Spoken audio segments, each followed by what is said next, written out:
ఆ రోజు నా దరిద్రం ఏం బాలేదు. అర్జెంట్ పని మీద ఎండలో బయటికి వెళ్తుంటే బండి ఆగిపోయింది. అది సరిపోదన్నట్టు ముందు రోజు తిన్న చేపపిల్ల కడుపులో గంతులేయడం స్టార్ట్ చేసింది.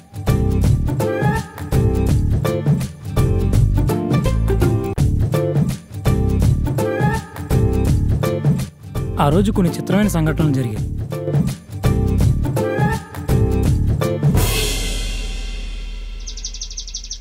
అప్పారావు, ఎవరు మీరు?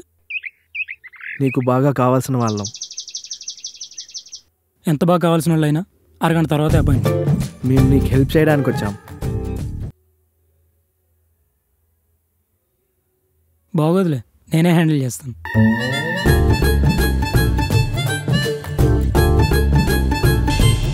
ఇక్కడికి ఎలా వచ్చేసారా? నువ్వు మా నుంచి తప్పించుకోలేవు. నేను ఆ టైపు. అప్పారావు, నీ మొహం ఎప్పుడైనా అద్దంలో చూసుకున్నావా?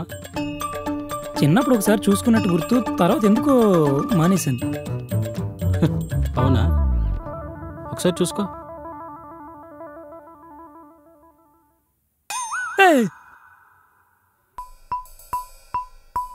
బ్యాడ్ ఐడియా కదా? ఎందుకు మానేశాను ఇప్పుడు గుర్తొచ్చింది. మా ఫేసులు చూస్తుంటే ఇంత చెత్త టేస్ట్ ఉందనిపిస్తుందా? నో.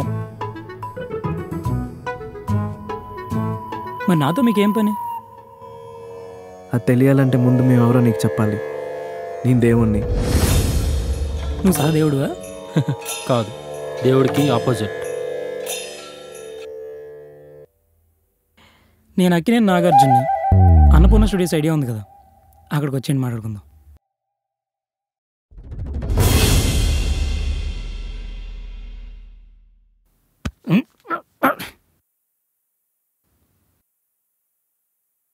దా.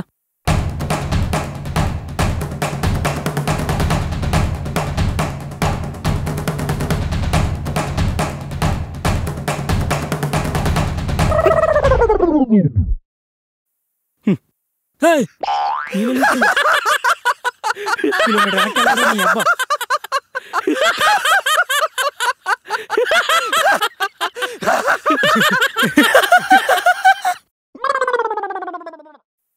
నేను చెప్పింది వింటే ఇంత బాధ ఉండేది కాదు కదా.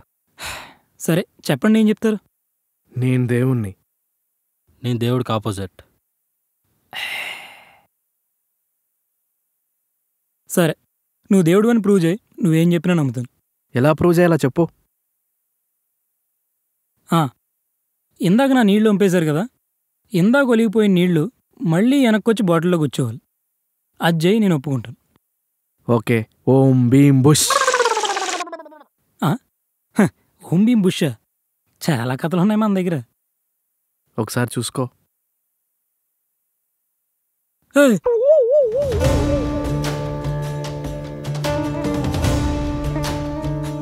Okay,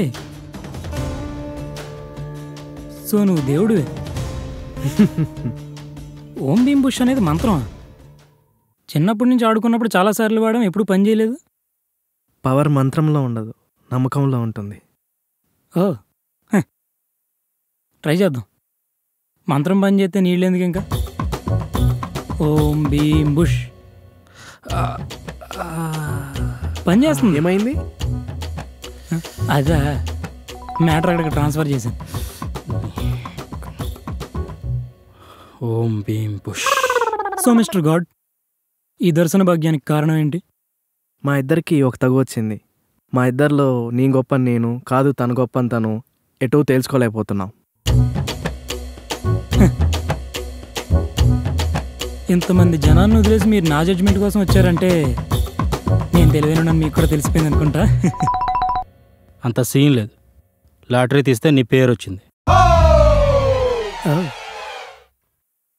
okay. సరే, నువ్వు దేవుడివి, నాకు క్లారిటీ ఉంది. నువ్వెవరు? ఇప్పుడు దేవుడికి ఆపోజిట్ అని చెప్పావు, ఇందాక విన్నాను. దేవుడికి ఆపోజిట్ అంటే నువ్వు యముడివా, లేకపోతే లూసిఫర్వా, లేకపోతే సైతాన్వా? ఎవరు నువ్వు? అప్పారావు, ఈ ప్రపంచంలో పాజిటివ్ ఎనర్జీకి మూలం నేనైతే నెగిటివ్ ఎనర్జీకి మూలం తను. అప్పారావు, నేను నీకు అర్థమయ్యేలా చెప్తాను. ఉదయం నుంచి సాయంత్రం వరకు పగలుంటుంది, అది ఆయన. అలాగే సాయంత్రం నుంచి మళ్ళీ ఉదయం వరకు చీకటి ఉంటుంది, అది నేను. నిప్పుతో పనిముట్లు చేసుకోవచ్చు, అదే చలి కాసుకోవచ్చు, అదే వంట కూడా వండుకోవచ్చు, అది ఆయన. అదే నిప్పుతో కొంపలు కూడా తగలేయచ్చు, అది నేను. సంతోషం, దుఃఖం, నవ్వు, ఏడుపు. బట్ నాదొచ్చిన డౌట్, నువ్వు పాజిటివ్ ఎనర్జీకి సింబల్. ఈ నెగిటివ్ ఎనర్జీని అంతా ఫైట్ చేయకుండా పక్కన పెట్టుకుని తిరుగుతున్నావేంటి? Good question. పాయింట్ ఏంటంటే నెగిటివ్ ఫోర్సెస్ అన్నీ ఎవిల్ ఫోర్సెస్ కాదు. నైట్ చీకటి పడకుండా పగలొస్తే నువ్వు పడుకోగలవా? సో చీకటి అవసరం, రైట్? అలాగే ప్రపంచంలో చావే లేకపోతే ఈ పాపులేషన్ అంతా భూమి మీద పట్టాలంటే నుంచోడానికి చోటు కూడా సరిపోదు. సో చావు కూడా చాలా అవసరం. అలాగే బాధ, ఏడుపు, కష్టం, యుద్ధం, ఆకలి, ఇవన్నీ మనిషిలా ఆలోచిస్తే ఈవెల్లా అనిపిస్తాయి. ఎందుకంటే వీటి వల్ల మీరు బాధపడుతున్నారు కాబట్టి. బట్ ఒక హై పాయింట్ నుంచి చూస్తే ఇవన్నీ నేచర్లో బ్యాలెన్స్ తీసుకురావడానికి చాలా అవసరం. ఈవెన్ హిందూ ఫిలాసఫీలో కూడా సృష్టించడానికి బ్రహ్మ అవసరం అయితే సృష్టి విలయకారకుడుగా శివుడు కూడా అవసరం. ఇక్కడ నాకు విషయం అర్థం కావట్లేదు. ఇందాక నువ్వు దేవుడు, నువ్వు యముడు అనుకున్నాను. అంటే ఇప్పుడు నువ్వు బ్రహ్మ, నువ్వు శివుడా? అప్పారావు, నువ్వు మతం అనే కోణంలోంచి చూస్తే నీకు దేవుడు ఎప్పటికీ అర్థం కాడు. చూడండి, మీరు నాకు వచ్చిన ఫేవర్ చేయాలి. మీరేదో మీకు తగు వచ్చింది, పెద్ద మనిషిని కాబట్టి నా దగ్గరికి వచ్చారు, జడ్జిమెంట్ ఇమ్మన్నారు, ఇస్తాను. ఈ స్పీచ్లు అయినా నా దగ్గర ఇవ్వదు, ఓకేనా? మీకేం కావాలి? మీ ఇద్దరిలో ఎవరు గొప్ప తెలియాలి, అంతే కదా? నాతో రండి. అక్కడ మీకు మనిషి కనిపిస్తున్నాడా?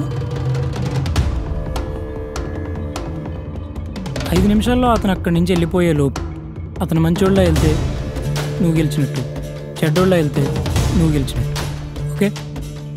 The game starts now.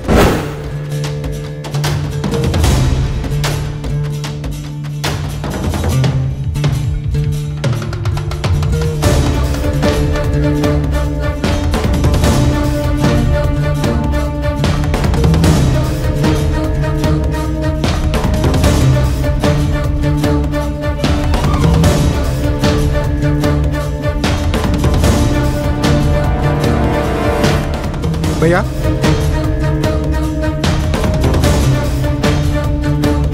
भैया भैया भैया भैया भैया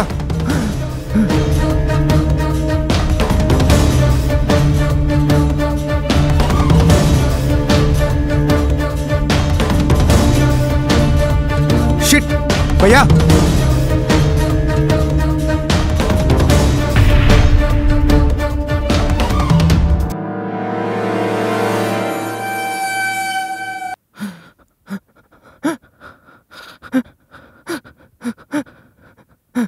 भैया भैया चूड़ भैया भैया भैया चूड़ू चूड़ भैया भैया भैया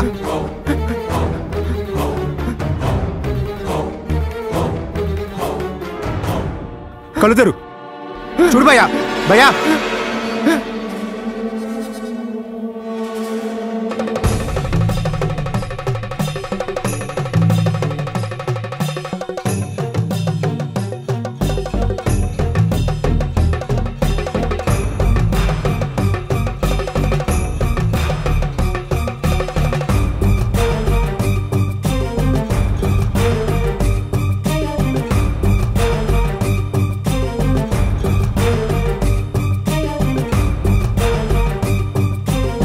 చాలా డబ్బులు ఉన్నాయి కదా, నీ అప్పులన్నీ తీరిపోతాయి.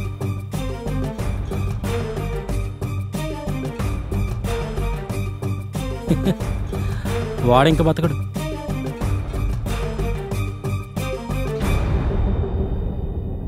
అది వాడి డబ్బురా, నువ్వెలా తీసుకుంటావు?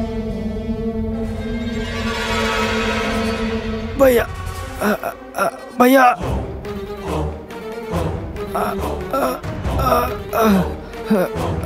మా నాన్నకి గంటల ఆపరేషన్, తిరుమల హాస్పిటల్లో సర్జరీ.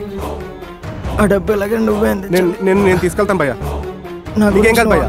భయ్యా భయ్యా నా గురించి నువ్వు ఆలోచించు. ఏం కాదు భయ్యా, నీకేం కాదు భయ్యా. భయ్యా కలుతారు భయ్యా. భయ్యా కలుతారు, ఏం కాదు, నీకేం కాదు భయ్యా. డబ్బులు నువ్వే అందించాలి భయ్యా. నీకేం కాదు, కలుతారు భయ్యా.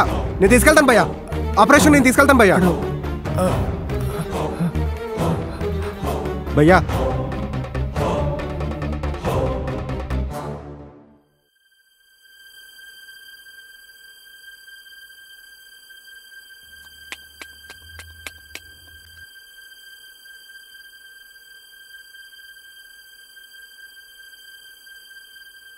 వాళ్ళ నాన్న నీ కోసం వెయిట్ చేస్తున్నాడు. డబ్బు తీసుకుని వెళ్ళాను వేష్.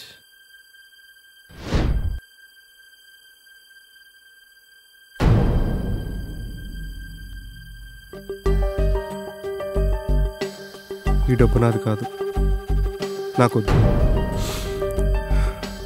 మీ నాన్న ఎలాగైనా బతికిస్తాను.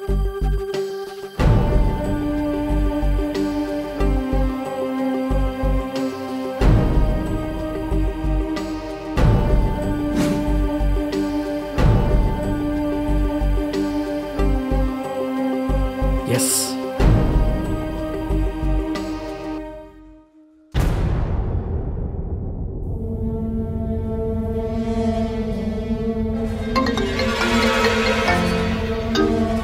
హలో, చెప్పండి అంకుల్. మీ నాన్నగారికి యాక్సిడెంట్ అయిందమ్మా. అవునా? ఎప్పుడు? ఈరోజు ఉదయం. Serious uncle? బాగా సీరియస్. ఆపరేషన్ చేయకపోతే బతకరంటున్నారు. ఆపరేషన్ చాలా డబ్బులు కావాలమ్మా, తొందరగా తీసుకొచ్చి.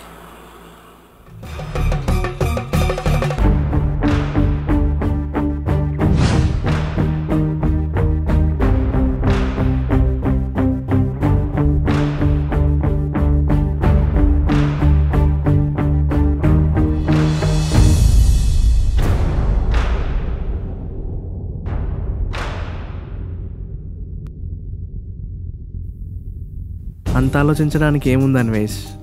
ఆ డబ్బు నీది కాదు, సింపుల్. కరెక్ట్గా ఈ టైంకే నీకు డబ్బులు ఎందుకు దొరకాలి? అక్కడ నువ్వే ఎందుకు ఉండాలి? ఆలోచించు.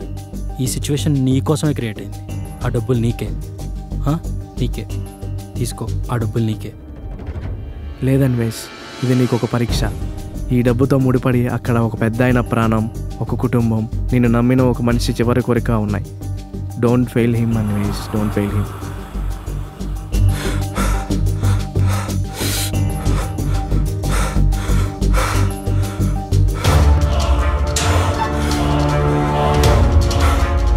బుల్షిట్.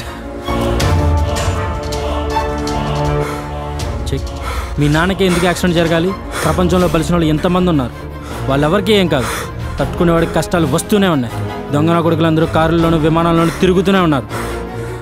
న్యాయం చేయడం ఆ దేవుడికే చేత కాదు. ఇలాంటి రూల్స్ మనం ఫాలో అవ్వాలా? It's a big disgusting joke. No, it's not. Trust me. మీ నాన్న గురించి ఆలోచించు. మరి వాళ్ళ నాన్న సంగతి ఏంటి?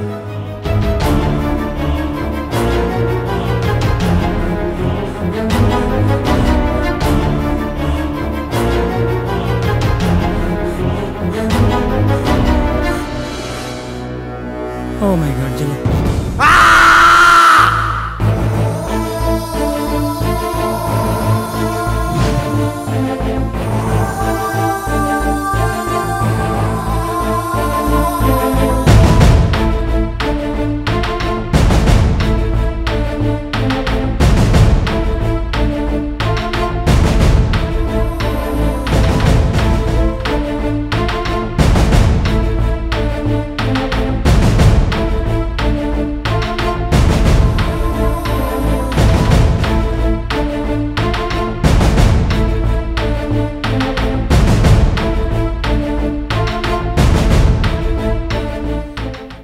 Excuse me, gentlemen.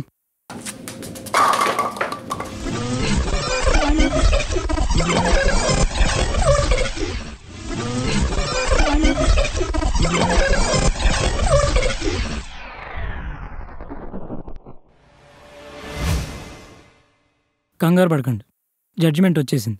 అందుకే ఇంకా ఆడిని ఇబ్బంది పెట్టడం ఎందుకని రండి. చెప్పేవాడికి వినేవాడు లోకు అన్నారు పెద్దలు. మీరు ఎంత దూరం నా జడ్జిమెంట్ కోసం వచ్చారు కాబట్టి నేను చెప్పే సుత్తంతా మీరు విని తీరాల్సిందే.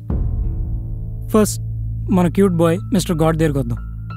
నేను చిన్నప్పటి నుంచి అబ్జర్వ్ చేసిన దాన్ని బట్టి, ఇప్పుడు జరిగిన పందెంలో మనకు తెలిసిన దాన్ని బట్టి నాకు అర్థమైంది ఏంటంటే, నువ్వు దేవుడు, నీకు మంచితనం ఉంది, క్రియేటివిటీ ఉంది, తెలివితేటలు ఉన్నాయి, నాలెడ్జ్ ఉంది, అన్నీ ఉన్నాయి. కానీ వీటన్నిటినీ చూపించుకోవడానికి నీకు ఒక ప్లాట్ఫామ్ అంటూ లేదు. నువ్వు మనిషిని అందుకే క్రియేట్ చేసుకున్నావు. వాడికి కష్టం వస్తుంది, నువ్వు తప్పిస్తావు. వాడికి రోగం వస్తుంది, నువ్వు తగ్గిస్తావు. వాడు నీకు ప్రార్థనలు పూజలు చేస్తాడు. ఆ రకంగా నీ టాలెంట్కి జస్టిఫికేషన్ జరుగుతుంది. ఇదంతా బాగుంది. కానీ వచ్చిన ఇబ్బంది ఏంటంటే, నీ స్వార్థం కోసం నువ్వు మనిషిని క్రియేట్ చేసి మళ్ళీ వాళ్ళకి అసలు బతకడమే కష్టం రా అంటే మళ్ళీ ఇలా ఉండండి అలా ఉండండి అని రూల్స్ పెట్టడం ఎంతవరకు సమంజసం? క్వశ్చన్ నెంబర్ 2, ఇందాక నాతో నీకు పని ఉంది కాబట్టి నాకు కడుపులో ఇబ్బంది ఉంది అనగానే 2 సెకండ్లో దాన్ని క్లియర్ చేసేసావు. 2 సెకండ్లు పట్టింది నీకు. సో నువ్వు 2 గంటలు కాన్సన్ట్రేట్ చేస్తే ప్రపంచంలో ఎవరికి క్యాన్సర్లు ఉండవు, బీపీలు ఉండవు, షుగర్లు ఉండవు, ఏమీ ఉండవు. ఎందుకు చేయట్లేదు? రోడ్డు మీద ముష్టోని చూస్తే ఇంత దొంగనా కొడుకులైన మాకే 10 రూపాయలు వేయాలనిపిస్తుంది. నీకున్న అన్లిమిటెడ్ పవర్కి, అన్లిమిటెడ్ మంచితనానికి నువ్వు వాళ్ళ లైఫ్ మార్చాలనుకుంటే 5 నిమిషాలు కూడా పట్టదు. ఎందుకు మార్చట్లేదు? సో నీకిచ్చిన రెస్పాన్సిబిలిటీస్ నువ్వు సరిగ్గా చేయలేకపోయావు. నీ మార్క్స్ 0. ఇకపోతే నువ్వు ఇప్పటిదాకా నేను ఎక్స్ప్లెయిన్ చేసిన క్రైమ్ అంతట్లో ఆయనకి ఎంత పార్ట్ ఉందో నీకు అంత పార్టీ ఉంది. సో నీ మార్క్స్ కూడా 0. మార్క్స్ ఎలాగో సమానంగా వేశావు, మరి రిమార్క్స్లో ఏమైనా తేడా ఉందా? తేడా ఉంది. మార్క్స్ మీ ఇద్దరికి సమానంగా వచ్చాయి, కానీ విన్నర్ ఒక్కడే. ఎవరు? ఇందాక మీ ఇద్దరి చేతిలో నలిగిపోయాడే ఆ మనిషే విన్నర్. అన్యాయం. మార్క్స్ సింపతితో వేయకూడదు, లాజిక్తో వేయాలి. లాజిక్ ఉంది తమ్ముడు. ఇప్పుడు మనిషి ఎందుకు విన్ అయ్యాడంటే, మనిషికి మీలా అపారమైన తెలివితేటలు ఉండవు, అనంతమైన జ్ఞానం కూడా ఉండదు. మాలో టాలెంట్ ఉన్నోడికి డబ్బులు ఉండవు, డబ్బులు ఉన్నోడికి బుద్ధి ఉండదు, బుద్ధి ఉన్నోడికి క్లారిటీ ఉండదు, క్లారిటీ ఉన్నోడికి ఖాళీ ఉండదు, అన్నీ ఉన్నోడికి అదృష్టం ఉండదు. మేము నేను జరిగింది మార్చలేము, రేపు జరిగేది ఆపలేము, పక్కోడి మనసులో ఏముందో తెలుసుకోలేము, అసలు మాకేం కావాలో కూడా మేము కనిపెట్టలేము. అయినా పొద్దున్నే లేస్తాం, పౌడర్ రాసుకుంటాం, ఫ్యూచర్ గురించి ప్లాన్లు వేస్తాం, అమ్మాయిలకి లైన్లు వేస్తాం, నవ్వుతాం, ఏడుస్తాం, కొట్టుకుంటాం, తప్పులు చేస్తాం, తెలుసుకుంటాం, మళ్ళీ తప్పులు చేస్తాం. వన్ ఫైన్ డే చేస్తాం. ఎంత చిన్న లైఫ్ మరి. ఎంత దరిద్రాన్ని మోస్తూ కూడా ఎవరైనా కనిపిస్తే నవ్వుతూ పలకరిస్తాం. ఎవరైనా కష్టాల్లో ఉన్నాడంటే వెళ్ళి సాయం చేస్తాం. రేపు పొద్దునకి బతుకుంటాం లేదో మాకు క్లారిటీ ఉండదు. నెక్స్ట్ జనరేషన్కి ఆక్సిజన్ తక్కువైపోతుందని చెప్పి సీరియస్గా మొక్కలు నాటేస్తాం. అది మనిషి అంటే. మీరు తీరిగ్గా కూర్చుని మా జీవితాలతో చెస్ ఆడుకోవడం కాదు. ఒకరోజు వచ్చి 1 గంట సేపు రిక్షా తొక్కి చూపించు, ఒక పూట మున్సిపల్ బాత్రూమ్లు క్లీన్ చేసి చూపించు. మనిషి కష్టం అంటే ఏంటి తెలుస్తుంది. అందుకని మనిషే విన్నారు, మేం గెలిచాం. We won, you lose. సరే అప్పారావు, మేము వచ్చిన పని పూర్తయింది, ఇంకెళ్ళొస్తాం. అసలు ఏ పని మీద వచ్చారు? మాట్లాడకుండా వెళ్ళిపోతాడేంటి? అది కాదు, నేను ఇంకా మిమ్మల్ని తిట్టాల్సినవి చాలా ఉన్నాయి. ఒక 5 నిమిషాలు నన్ను గుర్తు చేసుకుంటాను. ఓకే. హలో,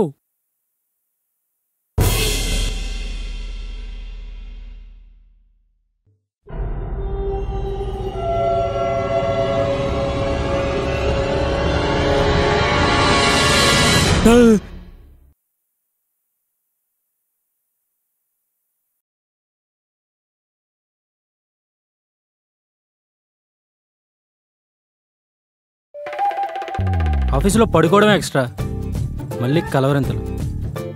ఎవడైనా వింటే నోటితో నవ్వడు. అసలు ఈ డ్రెస్ ఏంటి? ఫార్ములా ఇది? అంటే మా ధోబీకి జ్వరం వచ్చింది సార్. ధోబీకి జ్వరం?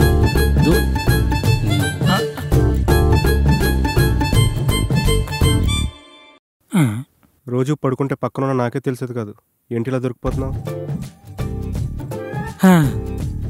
ఒక చిత్రమైన కళ వచ్చింది బాబాయ్. మన స్వాతిముత్యంగాడు ఉన్నాడు కదా, ఆ దేవుడు అంట.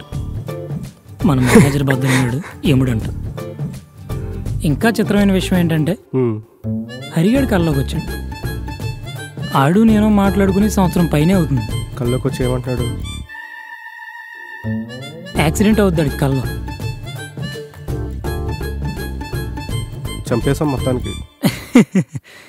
అది మామూలుగా కాదు, ఓ సెంటిమెంట్ యాంగిల్లో. ఎలా అంటే వాళ్ళ నాన్నగారు తిరుమల హాస్పిటల్లో సర్జరీ కోసం వెయిట్ చేస్తూ ఉంటారు. వీడు డబ్బులు తీసుకుని వెళ్ళాలి. రేయ్, నేను కల్లో ఏం జరిగిందో చెప్పాను, నిజంగా జరగలేదు, కంగారు పడకు. హరిగాడు నాకు ఫోన్ చేశాడు రా. వాళ్ళ నాన్నగారు సర్జరీ కోసం హాస్పిటల్లో జాయిన్ చేశాను అన్నాడు. డబ్బులు సర్దమని చెప్పాడు.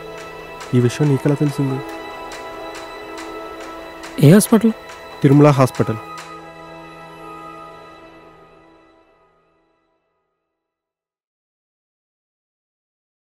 నాకు ఎప్పటికీ అర్థం కాదు అది.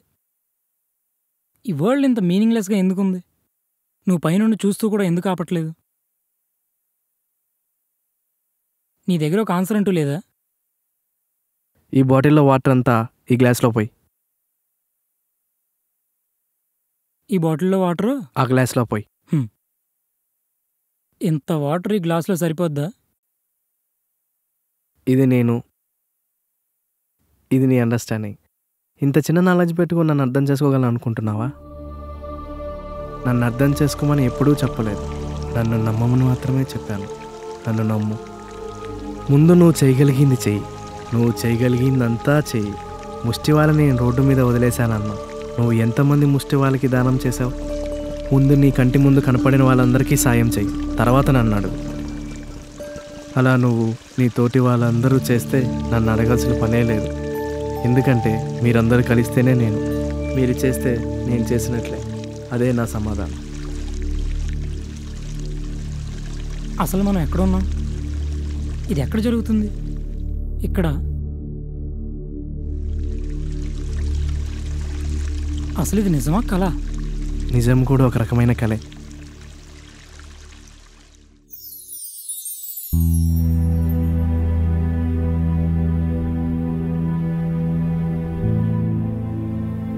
హరిగాడు ఎక్కడున్నాడు ఇప్పుడు? డబ్బులు తీసుకోవడానికి నా దగ్గరకు వస్తామన్నాడు. దారిలో ఉన్నాడమ్మా.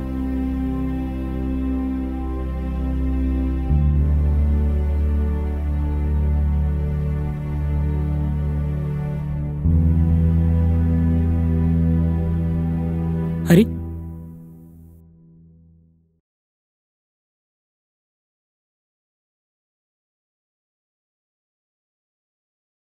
ఎలా ఉంది మీ ఫాదర్కి?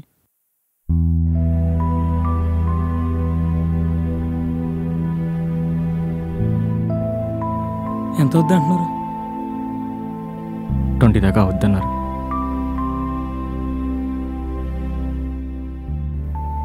యాక్చువల్లీ లాస్ట్ వీక్ నేను ఒక చిట్టి పాడాను.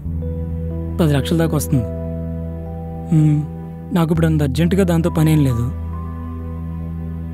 నీకు ఎలాగో అవసరం ఉందంటున్నావు కాబట్టి. ఆ ఎక్స్ప్రెషన్కి అర్థం ఏంటి? కావాలనా వద్దనా? Thank you. పర్లేదు. ఛాన్స్ ఎలా ఉన్నాయంట? 50-50 అంటున్నారు. డోంట్ వరీ, తగ్గుద్దులే. ముందు నువ్వు చేయాల్సిన పని చేయి, ఆ తర్వాత నన్ను అడుగు అన్నాడు. నేను చేయాల్సింది నేను చేశాను, అతని పని అతను చేయాలి. ఎవరు రాతను? నేను టీ తాగొస్తాను, లోపలికి వెళ్ళి. వాడంత కష్టపడుతున్నప్పుడు అర్థమయ్యేలా చెప్పచ్చు కదా. కొంతమంది పేరు కోసం మంచి చేస్తారు, కొంతమంది నా మీద భక్తితో మంచి చేస్తారు. వీడు నా మీద కోపంతో మంచి చేస్తున్నాడు. చేయని. మరి నెక్స్ట్ ఏంటి? ఏముంది, అడవిలో అప్పారావు అయిపోయాడు, ఇక సిటీలో సుబ్బారావు. వెళ్దామా? మరి గెటప్ మార్చాలి కదా. ఓం భీం బుష్.